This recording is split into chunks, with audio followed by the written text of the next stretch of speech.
Hey guys, Rich from Richmond Gaming. Hope everyone is doing fantastically well. And apologies for the belated weekly bugle this week. As I put on the community tab, I had my jab yesterday and proceeded to fall asleep at 6 p.m. yesterday evening and woke up at 8:30 this morning. So a good 14 and a half hours sleep. So we didn't get a chance to record it yesterday. Joined once again by the only MCP influencer in the world, Quinn Duggan. How you doing? I'm doing pretty fucking good. I've seen the Spider-Mans. We've both seen Spider-Man.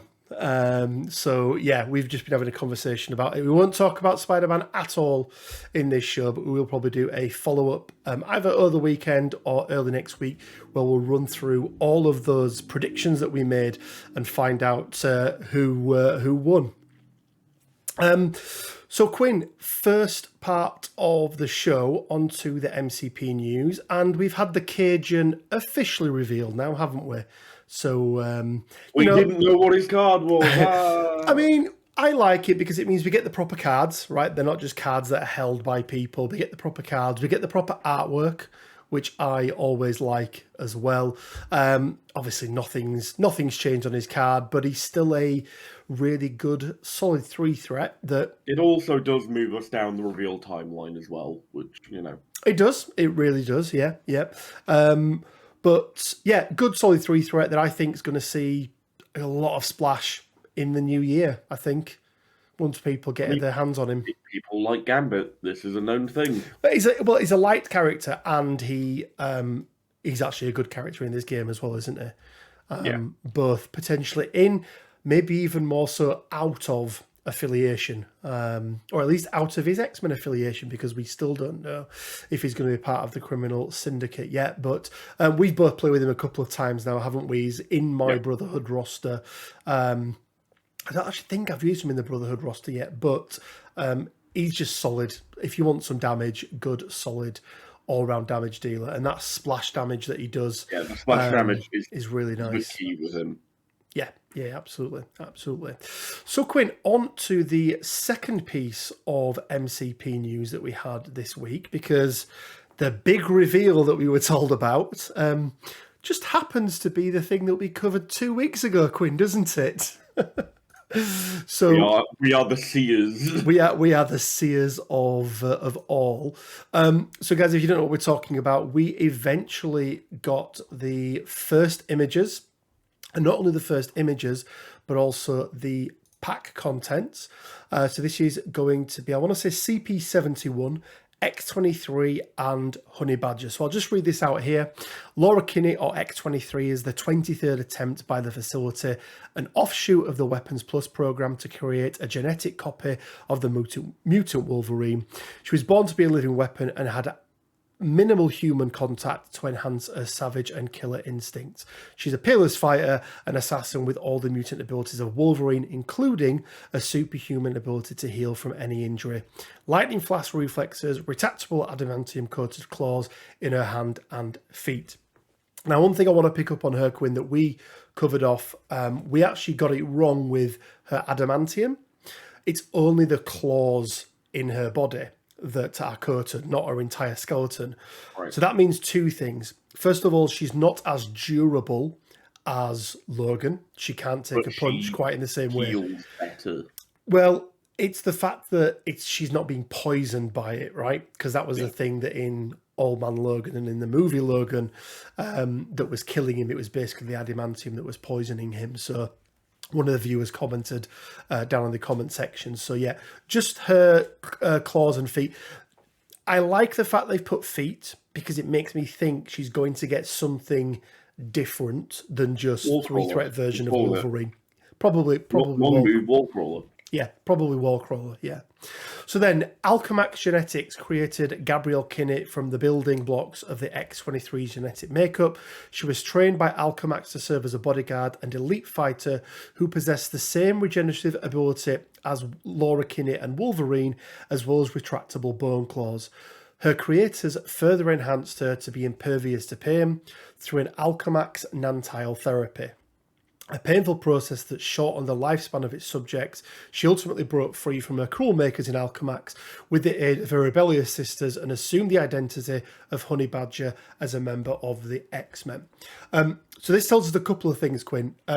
They don't tend to talk about certain things that the characters do if they're not going to incorporate that into her card, are they? So I think we're going to see potentially our first 2-threat with an impervious to pain, with the ability to negate it. Was definitely like where my brain went with that. Yeah. So I mean, we also pretty much have it confirmed that before the stream where we got a bit more information, it was basically confirmed she was an X-Man because of that blurb. Again, yeah, they're not gonna put her in there. So potentially not in X-Force. Okay. Yeah. With this one. So that's the potential there, is that she's not in X-Force. I think X-23 is definitely going to be She's going to be both. But she is, I mean, Honey Badger is like best friends with Deadpool. So it's going to be really interesting to see if she is in X-Force as well. But yeah, I mean, overall, I think they're going to be very interesting. Are they going to be groundbreaking for X-Force and X-Men? No. Is it going to be nice to have a 2-threat? Yes, but X-Force and X-Men need more help than just more models. They need their leaders to be not garbage. Their leaders need a buff, right? They need their leaders to be better, and also they need Wolverine to not be terrible. Yeah, which at the moment he is most definitely not the best at what he does. No, really not. So are we sure that this is like the big announcement for this month? Yes, and the reason why is it was asked directly to, or at least as far as we know. I asked Will on stream when he was painting up X-23 2-3 days ago now, and he confirmed this is the last announcement before Christmas. There's no more live streams. That was the last live stream that they did for Marvel. I think Dallas then did the last live stream for X-Wing or Legion, whatever it was, the day afterwards. So I don't think there's going to be anything extra for this. So yeah, I think that's going to be it. I do think that's going to be it. So I think really interesting with Honey Badger in particular, having or being impervious to pain, being inured to pain. For anyone that doesn't know what we're talking about, in the game, the way that's typically implemented is you spend a power to negate a damage. And whenever we've seen that, when you're spending the power, it's any damage, Quinn, isn't it? So it can be bleed effect, it can be from a crisis, or indeed it can be damage coming from an enemy attack. But there's usually not a limit of minimum to 1, which is what we tend to see with the more innate abilities. This will probably be a reactive superpower where she can spend a power and just reduce the damage by 1 on top of whatever it is you rolled as well. That may then contribute to her having a really small health pool. You can see her with a 4 because she's going to be a 2-threat, or at least we think she's going to be a 2-threat. If you read the wording here, short lifespan. Yeah. Now, how do you make a short lifespan in this game? Well, you give them less. You give them less stamina. Potentially like either a 4-3 stat line or a 3-4 stat line, because that is below the average for 2-threats. But then if you have inured to pain on top of that, and also healing factor, which she undoubtedly will have, she can if she manages to survive an activation, she probably gets to survive another activation because she goes in between. So I think what we're seeing here is a 2-threat bruiser, right? That's what she's going to be. At first, I thought she might have been maybe objective based, maybe more like a Nebula where she was like really high. But I think she sort of does fall into that bruiser category. Yeah, I think dish out damage, but soak it as well. Laura is going to be the Nebula-esque character in my mind. They mention her specifically being raised as a weapon with minimal human contact. It doesn't quite scream assassin to me, but it's close. I mean, they do refer to her as a peerless fighter and assassin. Yeah, I was thinking more specifically as in the assassin rule that Nebula has, where she can't get objectives, but she gets rerolls. I'd be I don't think they'll do that surprised. for her. Yeah, I'd be But like, surprised if they did that. I wouldn't be super surprised if she was akin to like a 3-threat Nebula. Yeah, I'd be surprised if they didn't do something with her as well. That on her flip side, she goes into that rage mode a little Yeah, bit like she gets Wolverine does. Wolverine's whole thing, Wild Yeah, Rage, I think it's called. yeah. But lightning flash reflexes, that could be martial artists that we're seeing there. So maybe a little bit of defensive tech that she gets. But yeah, it'll be interesting to see what they do. But Quinn, we got the full pack info, didn't we? So whilst, there's not a huge amount on here, Q1 2022, I also want to say as well, because I did ask Will this question directly, when are they expecting, because they said Q1, they are expecting these to be released alongside the other mutants that are coming. So so Will's words were, the plan is, obviously subject to delivery and everything else, that these will be released at the same time as Colossus, Magic, Gambit, Juggernaut, and Rogue. So we're going to get a fourth mutant box at the same time, which makes sense, right? Yeah. To have these by themselves just doesn't make sense. $34.95, so standard there. We've then got the Team Tactics cards. The first one is called Wolverines. My belief is that this is going to be a team up tactics card in the same way that we got with like Miss Marvel and some of the other ones that we've seen. I think Rogue's got them as well, where, the Wolverines together, I think it'll include Logan, but they will be able to do something by being together, basically. I think cards now we're seeing a thematic, and that would be a thematic thing for whether it was... because the only Wolverines are Laura and Logan, right? Honey Badger hasn't been the Wolverine. X-23 currently has the mantle of a Wolverine. So I think it's going to be something between Logan and Laura.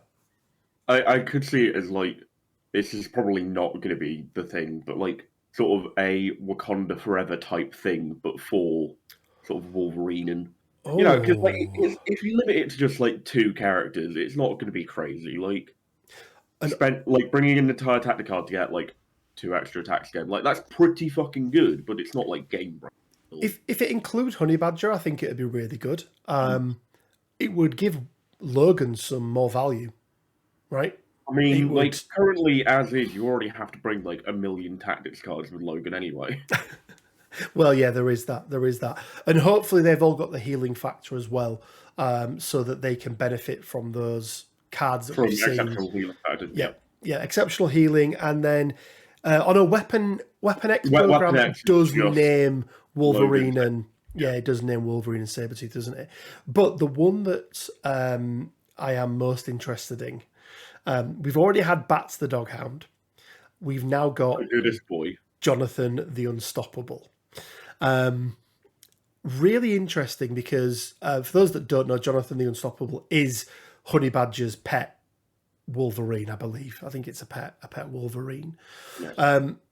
And whereas the Honey Badger, whereas Bats the Doghound is a more defensive-esque, reroll type thing. It's sort of like a helping hand. I feel like this is sort of like... This is going to be purely output more damage. This is like the nuclear deterrent. She just sort of holds the fucking Wolverine in front of her and goes, fight me. Fucking day, fight. I think that's what it's going to be. I think it's going to be, maybe it's what would be really cool is you play, if you roll a certain trigger, you can play the card, and rather than it being a flurry where you do another attack, Jonathan the Badger gets to do an attack or something like that would be really cool. But I want to talk a little bit about some of the wording that Will used around this in the stream, because he spoke about how some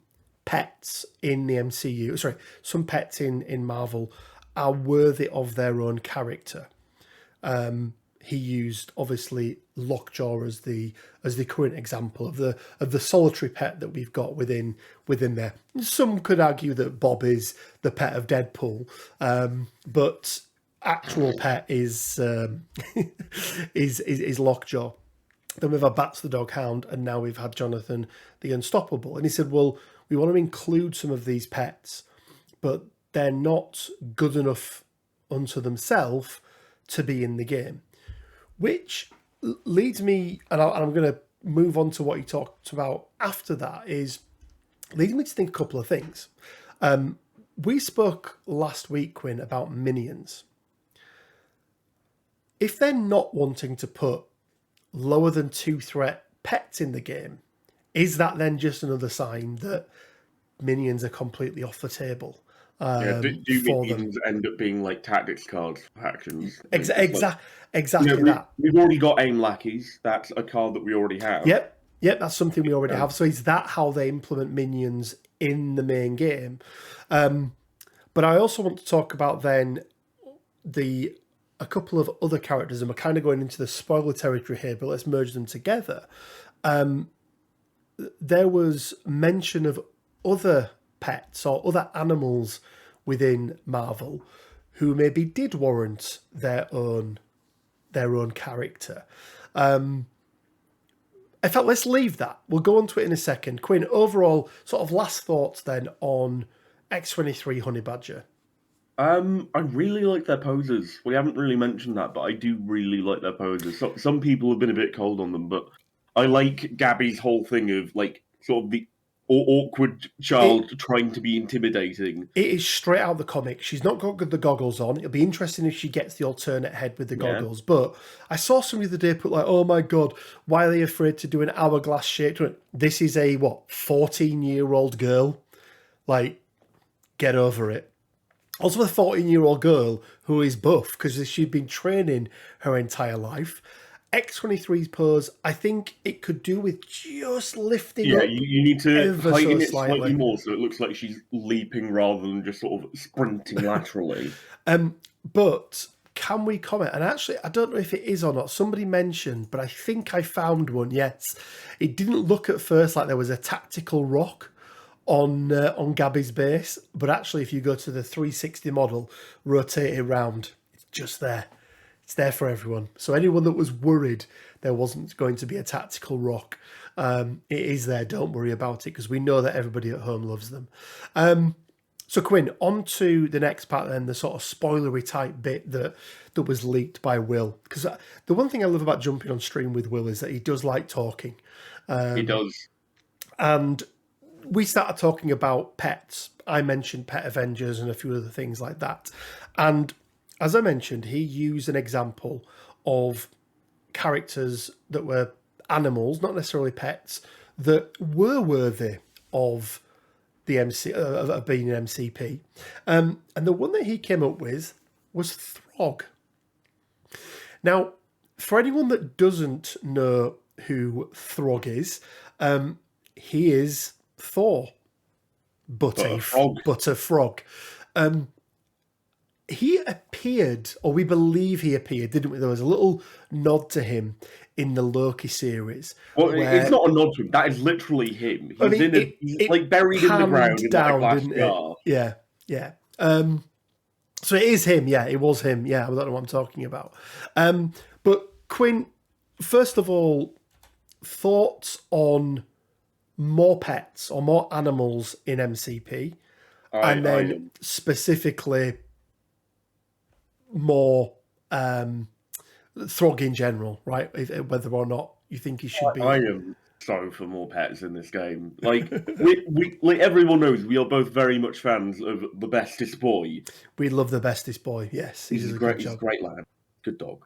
I absolutely love getting pet characters in games like this. Like Pet Avengers very easily be a thing. I will discuss that a little bit more during Throg, but also we could get Lockheed, I think his name is, Kitty Pryde's dragon thingy. Yep, Lockheed's another one. There are loads of pets throughout comics, like Cosmo, the space dog, or whatever his name is. We've got Loki Gator as well now. Loki Gator, could be appearing. So Howard the Duck, yep. So, I think you mentioned Cosmo. Yeah, so many. I don't mind it at all. Are there characters ahead of Throg that I want to see? No. Yes, there are. I want to see Beta Ray Bill before I see Throg, right? But I'm all for this. Painting them up would be such fun, and just having a Throg, one-shot Dormammu feels really, really good. Throg in general, then, Quinn. What are your thoughts on him? Throg in general, he is, for all intents and purposes, he's Thor, right? Yeah, that's what he is. He embodies the power of Thor. He's which just means, a 4.5 inch high frog. He's going to be massively dice dependent because that's the hallmark of Thor, right? That is true. So, I would not be surprised if Throg is the leader of the Pet Avengers when he comes out. That could very comfortably be a thing in my mind. I think so. Yeah, I think that's most definitely viable. Asgard got shafted with all the rebalances. They need releases. Maybe those releases are coming soon. So, do we think Throg would be an Asgardian? Yeah. I think he would be part of the Asgard faction. I don't know necessarily whether he would have the Asgardian innate superpower. That's the thing, is that I didn't think he would have. Because that's like the thing with Beta Ray Bill as well, isn't it? Like he obviously teams up with Asgard a lot, so he probably should be associated with that faction. But once again, not actually got the Asgardian physiology, which is what I feel gives people the Asgardian power. Ignoring Loki because he's weird. Yeah, and I suppose the other example of that is like Quicksilver in Inhumans, right? He's married in, so he doesn't get that innate ability. But doesn't get the rerolls, doesn't get immune to poison.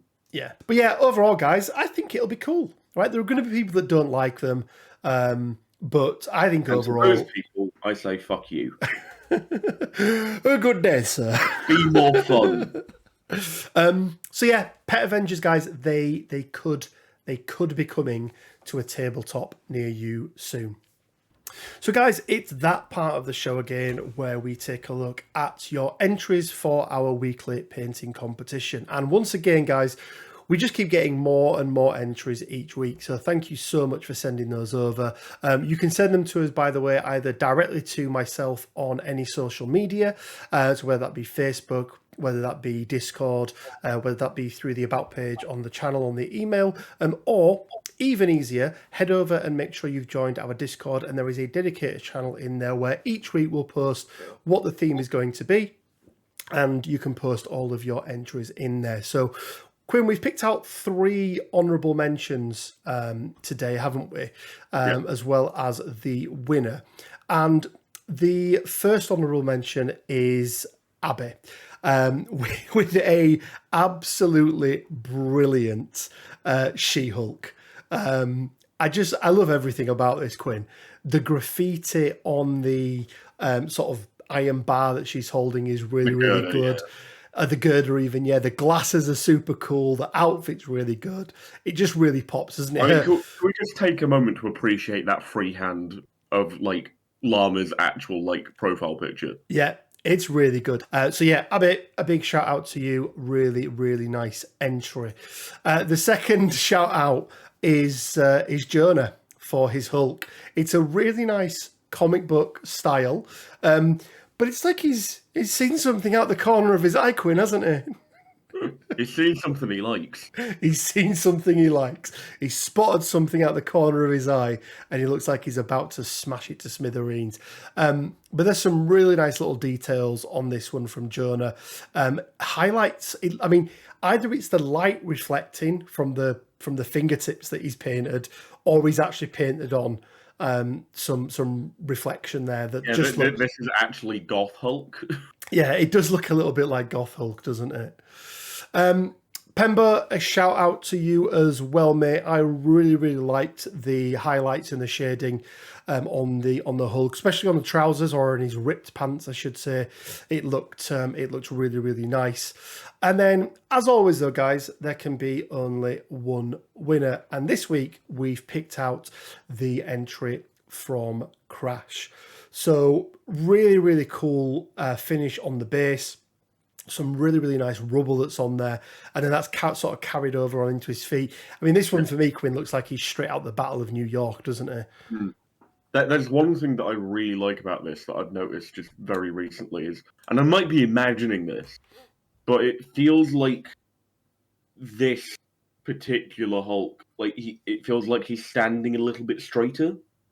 Yeah, he's not as. It doesn't feel like he's as not as hunched over, does he? Yeah. I don't know whether that's because he's slightly tilted back because of the basing stuff, or whether something's actually gone on there. Yeah. Like, he doesn't look anywhere near as hunched as the actual original model, as you build it. Yeah, no, I agree. He's it looks not. I mean, he's still leaning over, isn't he? But he's still sort of in that sort of forward motion kind of thing, but he's less sort of. Yeah, a little bit more upright. But there we go. Crash, congratulations. You don't win anything other than being in our Hall of Fame, or our Wall of Fame, I should say. But to everyone else that entered, rest assured, everyone's names will be put into the prize draw for the Rivals Pack, which we'll be drawing sometime early 2022. We're going to get a few more weeks of this out first before we draw that one. So thank you to everyone that entered. Quinn, you did last week's. I did. So I get to choose this week's theme. And you're going to get a little bit more time for this one, guys, because this is, don't get sad, this is the last episode of the normal weekly Bugle until the new year. We do have a special episode happening next week where I'm joined not only by Quinn but a whole bunch of your other favourite content creators as well. Also, Aaron's there. And Aaron as well, yeah. Where we do a roundup of the year. So look out for that one next Thursday. So you're going to get a lot more time with this one. So because people have got more time, Quinn, and I don't like to do this because you picked Hulks this week. In fact, no, I'm not going to do that one. Do you know what I'm going to do, guys? Now I'm interested to know what you want. Well, I was going to do Hulkbuster, right, to give people more time to paint it. But what I want to see, we're going OG, okay? I want to see your best Red Skull and Captain America, but I want them side by side, right? Single picture of the two of them engaged in battle. So OG core box. Send us your best Red Skulls and Captain America. As always, 3D printing is, you can send us over your alternative sculpts, that sort of thing. They need to be really good to win. But yeah, OG box, Red Skull and Captain America. So I want to see some super highlighted shields. I want to see some really nice OSL from the Tesseract on Red Skull's face and on his jacket and things. So there we go. OG core box for next, and we're going to be doing that one. It'll probably be the first week of January that we come back. We won't be doing an episode in between Christmas and the New Year because I'll be in a coma from eating cheese and drinking port. I don't know about you, Quinn, but that's my plans for Christmas anyway. So, Quinn, on to the final segment of the show. And this one has been a little bit hit and miss, but we did have an entry for Just Roll Better this week. This was actually one of our viewers and one of the Discord members' daughters, was it Black Cat or was it Gwen? It was Gwen. Yeah, so Gwen was trying to do some damage on MODOK. Obviously, MODOK with his very, very strong physical defense. That's what MODOK is known for in this game, Quinn, isn't it? So you would assume Gwen would be able to do quite a bit of damage. So first dice, she I think she rolled 5 dice first. 6 dice. 1, 2, 3. Sorry, 6 dice, yeah. And it's 1 block, 2 skulls, 2 blanks, and a hit, which is obviously not very good. So I think got 1 damage through, but then the follow-up attack, which was 4 blocks and 2 blanks. So out of 12 dice, a grand total of 1 damage. So 12 into 4, right, is what it will be against MODOK. So there is also a follow-up picture of Gwen next to MODOK with the Daze token on it. There is, yeah. So it didn't end well for Gwen. I mean, all I've got to say about this is, Gavin, why are you playing MODOK against your daughter? What's wrong with you? No, this is like when you take your kids bowling, okay, and they go, Daddy, can we put the sides up? No. You can't put the sides up. And you know what? Not only that, if your foot goes over that line, that's a foul. Doesn't count. You don't even let little kids use the rail thing, do you? Nope. They need to learn. They need to learn. Cool. So that is our Roll Better of the week. So you win a week's subscription to Quinn's Skillshare course. It's not a real thing. Do not try and redeem it. But as Quinn actually did prove the other day playing a game against me, he does attest to his own teachings and just rolled better than me, Quinn, didn't you? So, I mean, yeah, easiest way to win, mate. Just roll better than your opponent, and then smooth sailing. True. And there we go, guys. That is it for this week's episode of the Weekly Bugle. Let us know down in the comment section below. What do you think of X23 on Honey Badger? Do you like the poses? Let's remember she is a 15-year-old girl, people. She's not going to have an hourglass figure like some people were shouting for on Facebook. Also, maybe just don't think that about a bit of plastic. Bit weird, mate. It is a bit weird, right? You know, Jessica Rabbit's fine. Bit of plastic. It's a bit of a step too far for me. Quinn, anything else? Anything else from yourself?